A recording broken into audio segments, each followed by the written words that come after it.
నమస్తే ఎడ్ ప్లస్ ఛానల్కి స్వాగతం. రవికిషోర్ మాన్కర్ మీతో. అందరూ హెల్తీగా ఉండాలని కోరుకుంటూ ఈ వీడియోలో మీకు ఆర్ఆర్బీ రైల్వే టీచర్కి సంబంధించిన నోటిఫికేషన్ వచ్చిన విషయం తెలిసిందే. అయితే చివరి తేదీ మనకు 6 ఫిబ్రవరి 2025గా ఉంది.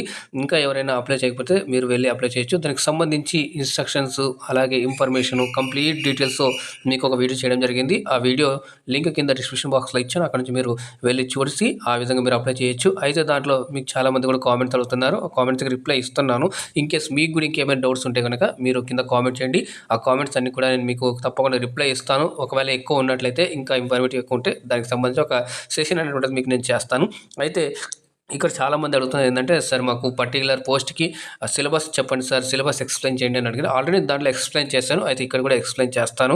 దాంతోపాటుగా క్వాలిఫైయింగ్ మార్క్స్ ఎన్ని రావాలి అని చెప్పేసి కూడా ఉంటుంది కాబట్టి అది కూడా నేను ఈ వీడియోలో ఎక్స్ప్లెయిన్ చేస్తాను. ఎక్కడ కూడా స్కిప్ చేయకుండా చివరి దాకా చూడండి. చాలా ఇన్ఫర్మేటివ్గా ఉండబోతుంది. లైక్ చేయండి, షేర్ చేయండి. అలాగే ఫస్ట్ టైం చూస్తున్నట్లయితే ఛానల్ సబ్స్క్రైబ్ చేసుకొని పక్కన సింబల్లోకి ఆల్ అని సెలెక్ట్ చేసుకోండి. అప్పుడు నేను ఏం చేస్తే ప్రతి అప్డేట్ కూడా ప్రతి ఒక్కటి కూడా మీకు మొదటగా నోటిఫికేషన్ రూపంలో అయితే వస్తుందండి. క్వశ్చన్ పేపర్ మనకు ఆబ్జెక్టివ్ టైప్లో ఉంటుంది. దాంతోపాటుగా మనకు టైం అనేటువంటిది ఈ ఎగ్జామ్కి CBT మోడ్ అంటే ఆన్లైన్లో ఉంటుంది.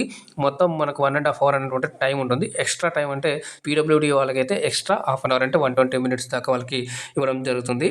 దాంతోపాటుగా మనకి ఎగ్జామ్ వచ్చేసి 100 మార్క్స్ ఉంటుంది. ఆ 100 మార్క్స్ ఇక్కడ ఈ విధంగా ప్యాటర్న్ ఇచ్చారు. ఈ ప్యాటర్న్ విధంగా నేను మీకు సిలబస్ కూడా ఎక్స్ప్లెయిన్ చేస్తాను. పోస్టులు బట్టి, టీచింగ్ పోస్టులకు బట్టి ఒకటే ఎగ్జామ్ ఉంటుంది. దాని తర్వాత TST అని అంటారు, టీచింగ్ స్కిల్ టెస్ట్ అని చెప్పేసి ఉంటుంది. అంతే, దానికి సంబంధించి ఇక్కడ అయితే ఈ వీడియోలో మీకు క్వాలిఫైయింగ్ నేచర్ అనేటువంటిది ఉంది. అంటే సార్ ఎన్ని మార్కులు వస్తే మేము ఈ ఆర్ఆర్బీ టీచర్ జాబ్లకి ఎలిజిబుల్ అంటే క్వాలిఫై అయినట్లు అన్నట్లయితే కనుక మనకు కట్ ఆఫ్ అనేటువంటి ఉంటుంది కదా, ఆ కట్ ఆఫ్ కాకుండా కూడా వీళ్ళు ఒక క్వాలిఫైయింగ్ నేచర్ అనేటువంటిది ఇచ్చారు. ఆ క్వాలిఫైయింగ్ నేచర్ ఎంత ఉంటుంది అది కూడా ఎక్స్ప్లెయిన్ చేస్తాను. దాంతోపాటు మరి నెగిటివ్ మార్కింగ్ ఉంటుందా లేదా అది కూడా ఎక్స్ప్లెయిన్ చేస్తాను. ఇక్కడ 100 మార్కులు అని చెప్పాం కదా, ఆ 100 మార్కుల్ని ఇలా వీళ్ళు డిసైడ్ చేయడం అయితే జరిగింది.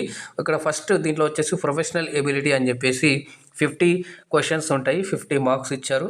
తర్వాత జనరల్ అవేర్నెస్, తర్వాత జనరల్ ఇంటెలిజెన్స్ అండ్ రీజనింగ్ అని చెప్పేసి ఫస్ట్ ఏమో 50 మార్క్స్, తర్వాత జనరల్ అవేర్నెస్ 15, ఈ జనరల్ ఇంటెలిజెన్స్ అండ్ రీజనింగ్ వచ్చేసి 15 మార్క్స్, 15 క్వశ్చన్స్ ఉంటాయి.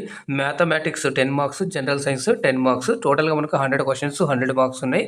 అయితే అది కూడా ఎలా ఇచ్చారంటే ఇక్కడ కింద మీకు చూసుకున్నట్లయితే సెక్షన్ వైజ్ అని చెప్పేసి మీకు మార్క్స్ ఉంటాయని చెప్పేసి అంటున్నారు. దాంతోపాటుగా నెగిటివ్ మార్క్ కూడా ఉంటుంది. అంటే 1/3 నెగిటివ్ మార్కింగ్ ఉంటుంది. అంటే మీరు చాలా జాగ్రత్తగా చేయాలి. 3 క్వశ్చన్లు తప్పు అయితే 1 మార్క్ పోతుంది అన్నట్టు. మ్యాథ్స్కి సంబంధించి ఏమేమి ప్రిపేర్ అవ్వాలి సార్ అంటే కనుక నంబర్ సిస్టము, అలాగే BODMAS, decimals, fractions, LCM and SCF, rate and proportions, తర్వాత పర్సంటేజ్, తర్వాత mensuration, time and work, time and distance, simple and compound interest, మరి profit and loss, algebra, geometry and trigonometry, అలాగే elementary statistics, తర్వాత square root, age calculations, calendar and clock, అలాగే ఇక్కడ ఫైగర్స్ and systems అని చెప్పేసి ఉంది. ఇది మనకు మ్యాథ్స్కి సంబంధించి. అలాగే ఇక్కడ జనరల్ ఇంటెలిజెన్స్ అండ్ రీజనింగ్కి సంబంధించి ఏమేమి ప్రిపేర్ అవ్వాలంటే ఎనాలజీస్, తర్వాత alphabetical and number series, coding and decoding, mathematical operations, ఇవన్నీ కూడా మనం జనరల్గా కామన్ మీరు కాంపిటేటివ్ ఎగ్జామ్స్ రాస్తుంటే ఇవన్నీ కూడా వస్తుంటాయి కాబట్టి మీరు ఇదంతా కూడా ఒకసారి చూసుకున్నట్లయితే వస్తుంది. తర్వాత రిలేషన్షిప్స్, సిలోజిజమ్స్, అలాగే మరి జంబ్లింగ్,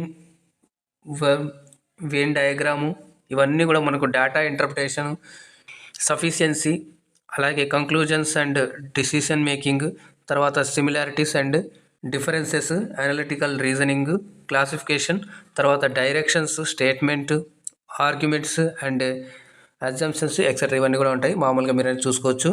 దాంతోపాటుగా మరి జనరల్ అవేర్నెస్కి వచ్చేసి knowledge of current affairs, Indian Geography, culture and history of India including freedom movement, Indian polity and constitution, Indian economy, environmental issues concerning India and the world, sports, ఇవన్నీ కూడా మీకు దీంట్లో ఇక్కడ ఉంటాయి.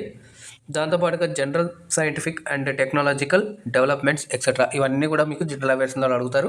అలాగే జనరల్ సైన్స్ వచ్చేసి ఇక్కడ చూడండి physics, chemistry and life sciences up to 10th standard CBSE syllabus ఇవన్నీ కూడా మీరు ఈ టాపిక్స్ అన్నీ కూడా మ్యాథ్స్, సైన్స్ ఇవన్నీ కూడా మీరు 10th క్లాస్ సిబిఎస్ఈ తీసుకుంటే కనుక దాంట్లో మీకు షో అవుతాయి. సో టెక్స్ట్ బుక్స్ చదవాలి. టెక్స్ట్ బుక్స్లో వచ్చినటువంటి కాంటెంట్స్ ఇక్కడ అర్థమవుతుంది అనుకుంటున్నాను.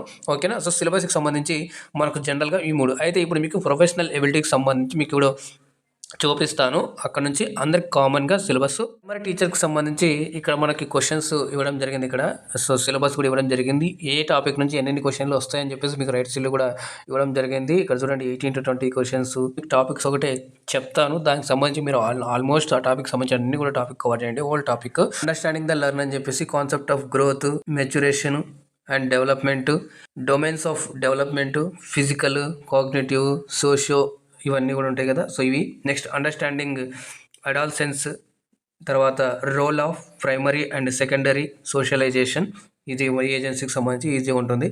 అండర్స్టాండింగ్ టీచింగ్ లెర్నింగ్, తర్వాత ఇందులో వచ్చేసి మరి థియరిటికల్ ప్రాస్పెక్టివ్స్ ఆన్ లెర్నింగ్ అంటే బిహేవియరిజము, కాగ్నిటివిజము, అలాగే ఇంప్లికేషన్స్ ఫర్ అని చెప్పేసి ఇక్కడ వచ్చింది. The role of the teacher, the role of the learner, తర్వాత nature of teacher student relationship, అలాగే చాయిస్ ఆఫ్ టీచింగ్ మెథడ్స్, అలాగే క్లాస్ రూమ్ ఎన్విరాన్మెంట్, అలాగే understanding of descriptive power etcetera, తర్వాత factors affecting learning and their implications for designing classroom instructions, next planning student activities and creating learning spaces in school, తర్వాత planning and organisation of teaching, అలాగే concept of syllabus and curriculum ఇవన్నీ కూడా మీరు తరోగా prepare అవుతూ ఉండాలి. Foundational library, foundational literacy and numeracy, ఇప్పుడు FLN అని చెప్పేసి కొత్తగా వచ్చినాయి. ECC early childhood care and education ఉంది కదా. ఇవన్నీ కూడా మీరు కొన్ని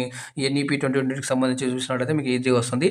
తర్వాత కాంపిటెన్సీ బేస్డ్ ఎడ్యుకేషన్, ఓకేనా. సో సిబిఈ అని చెప్పేసి, అలాగే instructional plans, year plan, unit plan, lesson plans ఇవన్నీ కూడా instructional material and resources, information and communication, దాని తర్వాత అసెస్మెంట్ సంబంధించి for learning, of learning, as learning ఇవన్నీ టాపిక్స్ ఉంటాయి. అలాగే ఎన్హాన్సింగ్ టీచింగ్ లెర్నింగ్ ప్రాసెసెస్ అనమాట, దాంట్లో 20 చదవచ్చు. తర్వాత creating a conduct learning environment, దీనికి సంబంధించి ద కాన్సెప్ట్ ఆఫ్ అడ్వర్సిటీ ఇవన్నీ కూడా, the concept of school mental health, తర్వాత developing school and community as a learning resources అని చెప్పేసి వచ్చారు. తర్వాత స్కూల్ ఆర్గనైజేషన్ అండ్ లీడర్షిప్ అని చెప్పేసి, ఇందులో leader as a reflective ప్రాక్టీస్నర్, perspectives in school leadership, vision building, using school process and forums for strengthening teaching learning అని చెప్పేసి ఇక్కడ కొన్ని టాపిక్స్. అలాగే creating partnerships with community, industry and other neighbouring సంబంధించి అవి కూడా ఉండాలి. తర్వాత పర్స్పెక్టివ్స్ ఇన్ ఎడ్యుకేషన్ సంబంధించి ఇక్కడ ఇచ్చారు. Role of school in achieving aims of education NEP 2020, అలాగే ఇందాక నేను చెప్పాను కదా కరికులం ఇవన్నీ కూడా కామన్గా అయితే. తర్వాత guiding principles for child rights, అలాగే protecting and provisioning for the right అని చెప్పేసి ఇచ్చారు. అలాగే historical studying of the national policies, అలాగే స్కూల్ కరికులం ప్రిన్సిపల్స్ ఏవైతే ఉంటాయో ఇవన్నీ కూడా మీరు ఫాలో అవ్వాల్సి ఉంటుంది. వాటికి సంబంధించిన సిలబస్ ఇది ప్రైమరీ టీచర్కి సంబంధించి. ఓకే. సో దీనికి సంబంధించి ఇంకా ఏమైనా డౌట్స్ ఉంటే మీరు కింద కామెంట్ చేయండి, తప్పకుండా రిప్లై ఇస్తాను. అయితే ఇప్పుడు పీజీటీస్కి టీజీటీస్కి సిలబస్ ఏముంటే అది కూడా ఇప్పుడు ఎక్స్ప్లెయిన్ చేస్తాను. పోస్ట్ గ్రాడ్యుయేట్ టీచర్, అలాగే ట్రైన్ గ్రాడ్యుయేట్ టీచర్స్ అని చెప్పేసి ఇచ్చారు కదా. అయితే ఇక్కడ అన్ని సబ్జెక్టుల వాళ్ళకండి సార్, ఇంగ్లీష్కి, హిందీకి, లేదా మా సోషల్ సార్ మాది, ఇంకొకటి సార్ మాది, ఇంకోటి సార్ సైన్స్ సార్, మ్యాథమెటిక్స్ అంటే కాదు. సో ఇదంతా కూడా ప్రొఫెషనల్ ఎబిలిటీ అంటే మనకు ఇవే ఉంటుంది. మన సబ్జెక్టు అంతా ఏది కాకుండా ఇందాక మనం కొంచెం మాట్లాడుకున్న అవి కాకుండా ప్రొఫెషనల్ ఎబిలిటీలో 50 క్వశ్చన్స్ 50 మార్క్స్ ఉంటాయి.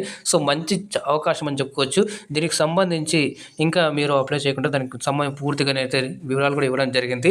ఓకేనా. సో ఇక్కడ చూసినట్లయితే దీంట్లో పీజీటీస్కి టీజీటీకి సంబంధించి, ఎడ్యుకేషన్కి సంబంధించి ఫిలాసఫీ ఆఫ్ ఎడ్యుకేషన్, అలాగే sociology and education in the Indian construct, అలాగే education culture and human values, దాంతోపాటుగా డెమోక్రసీ అండ్ ఎడ్యుకేషన్. అయితే ఇవన్నీ కూడా మీరు ఈ టాపిక్స్ అంతా కవర్ అవ్వాలి. A to Z ఉన్న టాపిక్స్ అన్నీ కూడా కవర్ అవ్వాలి. ఇవన్నీ కూడా మీరు చూస్తూ ఉండండి. కాన్సెప్ట్ ఆఫ్ ఈక్వాలిటీ, ఫ్రీడము దీంట్లో వస్తాయి డెమోక్రసీ అండ్ ఎడ్యుకేషన్లో. నెక్స్ట్ ఎడ్యుకేషన్ అండ్ ఇంటిగ్రేషన్ అని చెప్పేసి role of teacher and educational institutions అని చెప్పేసి ఉంది ఆ టాపిక్. దాంతోపాటుగా psychology of learner and teaching, దీనికి సంబంధించి meaning, scope, importance of educational psychology, ఇవన్నీ కూడా మీరు తరోగా కాన్సెప్ట్ అయితే చూస్తూ ఉండండి. నెక్స్ట్ కరికులం అండ్ ఇన్స్ట్రక్షన్స్ వచ్చేసి 8 to 12 క్వశ్చన్స్ వస్తాయని చెప్పేసి ఇక్కడ క్వశ్చన్స్ కూడా ఇచ్చారు చాలా, దాన్ని బట్టి మనం ప్రిపేర్ అవ్వచ్చు. అయితే మనకు ఏంటంటే మొత్తంగా మనకు 50% ఇదే ఉంది మనకు ప్రొఫెషనల్ ఎబిలిటీ అని చెప్పేసి. మనం దీంట్లో పక్కా క్వశ్చన్ చేసుకున్నట్లయితే మంచి మార్కులు సాధించే అవకాశం ఉంది మనకి. సో కరికులం డెవలప్మెంట్ ట్రాన్సాక్షన్స్ అని చెప్పేసి ఇచ్చారు. అలాగే ఇన్స్ట్రక్షనల్ మెథడ్స్ అని చెప్పేసి టీచరు కంట్రోల్డ్ ఇన్స్ట్రక్షన్స్ అని చెప్పేసి ఇక్కడ ఇవ్వడం జరిగింది. ఇవన్నీ కూడా మీరు చేయొచ్చు. గ్రూప్ కంట్రోల్డ్ ఇన్స్ట్రక్షన్స్, ఇవన్నీ కూడా ఫుల్ ఫామ్స్ గుర్తుపెట్టుకుంటూ ఉండండి. ఒక్కోసారి ఫుల్ ఫామ్ కూడా ఒక మార్కులో. నెక్స్ట్ స్కిల్స్ అండ్ కాంపిటెన్సీస్ అని చెప్పేసి మీన్స్ ఆఫ్ ఇన్స్ట్రక్షన్ డెలివరీ, ఇవన్నీ కూడా ఇచ్చారు టాపిక్స్. ఇది ఓవరాల్గా మనకి పీజీటీస్కి టీజీటీస్కి సంబంధించిన సిలబస్ కాన్సెప్ట్స్. దీనికి సంబంధించి మీకు కూడా ఇంకా ఏమైనా డౌట్స్ ఉంటే కామెంట్ అండి, తప్పకుండా మీకు నేను రిప్లై ఇస్తాను. ఆల్మోస్ట్ అందరికి కూడా రిప్లై ఇస్తాను, ఎందుకంటే మీకు క్యూరియాసిటీ ఉంటుంది కాబట్టి, మీరు తెలుసుకోవాలని ఉత్సాహంతో ఉంటారు కాబట్టి. నాకు తెలిసినంత వరకు అయితే మీకు నేను తప్పకుండా రిప్లై ఇస్తాను. తర్వాత ఇంకేస్ ఏమైనా డౌట్స్ ఉంటే కూడా అప్లికేషన్కి సంబంధించి మీరు డైరెక్ట్గా వాళ్ళు ఇచ్చినటువంటి హెల్ప్ డెస్క్ నెంబర్స్కి వాళ్ళకి మార్నింగ్ 10 to ఈవినింగ్ 5 వరకు అయితే మీరు వాళ్ళకి కన్సల్ట్ అయ్యి వాళ్ళని కూడా మీరు డౌట్స్ అడిగి మీ యొక్క డౌట్స్ క్లారిఫై చేసుకోవచ్చు. ఇక్కడ దాకా నేను మీకు చెప్పాను. అయితే ఇప్పుడు మీకు చెప్పాను కదా సార్ క్వాలిఫైయింగ్ మార్క్స్ ఎన్ని రావాలి, ఎంత వస్తే మేము దీంట్లో క్వాలిఫై అవుతామని చెప్పేసి, అది కూడా ఇప్పుడు నేను మీకు చూపిస్తాను అండి. క్వాలిఫైయింగ్ నేచర్ కూడా వీళ్ళు ఇక్కడ ఇచ్చారు. ఎన్ని పర్సెంటేజ్ వస్తే మేము క్వాలిఫై అయినట్లు మీరు ఎగ్జామ్లో అన్నట్టుగా. యూఆర్ వాళ్ళకైతే 40% రావాలి, ఈడబ్ల్యూఎస్ వాళ్ళకి 40% రావాలి, ఓబీసీ వాళ్ళకి 30% రావాలి, ఎస్సీ వాళ్ళకి 30% రావాలి, ఎస్టీ వాళ్ళకి 25%, అలాగే పీడబ్ల్యూడీ వాళ్ళకి కొంచెం వాళ్ళని బట్టి, అంటే వాళ్ళకి వచ్చిన దాంట్లో బట్టి, వాళ్ళ మెరిట్లో దాన్ని బట్టి ఒక 2 మార్క్స్ అటు ఇటుగా కూడా ఇస్తామని చెప్పేసి చూడండి. These percentage of marks for eligibility may be relaxed by 2 marks for BWBD అని చెప్పేసి. అంటే కదా అసలు 25% అంటే దానికి 2 మార్కులు తగ్గినా కూడా మేము ఇచ్చే అవకాశం ఉంది అన్నట్టుగా ఇక్కడ ఇవ్వడం జరిగింది. క్యాండిడేట్స్ ఇన్ కేస్ ఆఫ్ అని చెప్పేసి చూడాలి, అంటే 25% కన్సిడర్ చేసుకోండి. పీడబ్ల్యూబీ క్యాండిడేట్స్ కూడా, దివ్యాంగ్ క్యాండిడేట్స్ కూడా, shortage of PWB candidates against vacancies reserved for them, అంటే రిజర్వేషన్ కొన్ని ఉంటాయి కదా, సో దాన్ని బట్టి మరి ఎవరైనా తక్కువ పడితే వాళ్ళకి పర్సంటేజ్లో రిలాక్సేషన్ కూడా ఉంటుందని చెప్పేసి ఇక్కడ ఇవ్వడం జరిగింది. ఐ హోప్ ఈ వీడియోలో మీకు ఈ ఎగ్జామ్ ప్యాటర్న్ అలాగే సిలబస్ కానివ్వండి ఇవన్నీ కూడా క్లియర్గా అర్థమైంది అనుకుంటున్నాను. అలాగే పర్సంటేజ్ క్వాలిఫైయింగ్ నేచర్ కూడా మీకు తెలిసింది అనుకుంటున్నాను. ఇదంతా కూడా చాలా యూస్ఫుల్ అయింది అనుకుంటున్నాను. కాబట్టి లైక్ చేయండి, షేర్ చేయండి. అలాగే ఫస్ట్ టైం చూస్తున్నట్లయితే ఛానల్ని సబ్స్క్రైబ్ చేసుకొని పక్కన కానీ సింబల్కి ఆల్ అని సెలెక్ట్ చేసుకోండి. అప్పుడే నేను చేసే ప్రతిదీ కూడా మీకు మొదటగా నోటిఫికేషన్ రూపంలో వస్తుంది. సో మళ్ళీ కలుద్దాం మరొక అప్డేట్ వీడియోతో. అందాక ధన్యవాదాలు. జై హింద్.